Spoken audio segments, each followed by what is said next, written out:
తెలంగాణలో ప్రభుత్వ సంస్థలు చెల్లించాల్సిన విద్యుత్ బకాయిలు కొండల్లో పెరిగిపోతున్నాయి. దీంతో డిస్కంలు తీవ్ర ఇబ్బందులు ఎదుర్కొంటున్నాయి.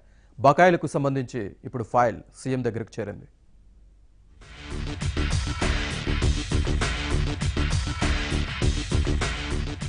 తెలంగాణ ప్రభుత్వ శాఖల కరెంటు బకాయిలు రోజురోజుకు పెరిగిపోతున్నాయి. ప్రతి నెల చెల్లించాల్సిన బిల్లులను చెల్లించకపోతూ ఉండడంతో బకాయిలు కొండల్లా పెరిగి కరెంట్ అందిస్తున్న సంస్థలకు శాపంగా మారుతున్నాయి.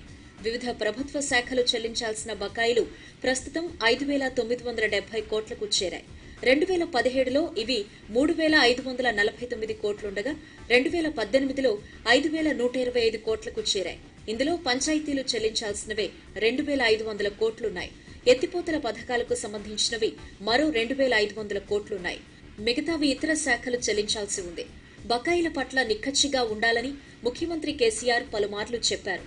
పంచాయతీలు కూడా విధిగా కరెంటు బిల్లులని చెల్లించాలని కొత్తగా ఎన్నికైన సర్పంచ్లు ఇందుకు చొరవ తీసుకోవాలి అని ఇటీవల ఆదేశించారు.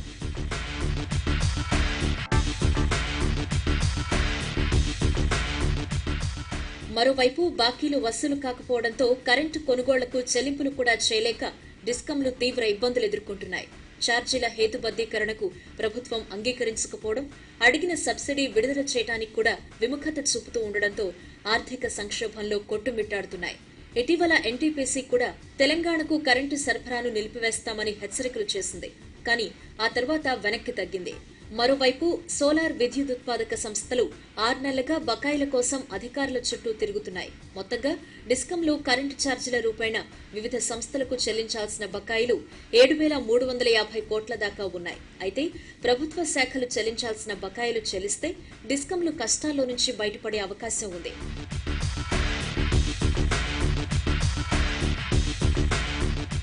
ఎత్తిపోతల పథకాల కోసం దాదాపు 10,000 మెగావాట్ల కరెంట్ను సిద్ధం చేసుకోవాలని డిస్కంలు నిర్ణయించాయి. అయితే రాష్ట్రంలో ఇప్పటిదాకా మూతపడిన ఎత్తిపోతల పథకాలన్నీ కేవలం కరెంటు బకాయిల వల్లే మూతపడ్డాయి. తాజాగా ఈ బకాయిలు 2,500 కోట్లకు చేరగా మరోవైపు ఈ పథకాల కోసం డిస్కంలు వేల కోట్లు వెచ్చిస్తున్నాయి. కానీ ఆ ఛార్జీల చెల్లింపు ఏ విధంగా ఉంటుందోనని డిస్కంలు కలవరపడుతున్నాయి. అయితే ప్రభుత్వం ప్రస్తుతానికి 3,000 కోట్లు ఇస్తే తాము కరెంటు సంస్థలకు చెల్లింపులు చేస్తామని డిస్కంలు తెలుపుతున్నాయి. తాజాగా ఈ ఫైల్ ఆర్థిక శాఖ వద్దకు చేరింది. డిస్కంలకు ఉదయ్ ఒప్పందం కింద ఇచ్చిన నిధులే ఎక్కువని, ఆ నిధులతో పోల్చితే బకాయిలు లెక్కే కాదని ఆ శాఖ గుర్తు చేసింది.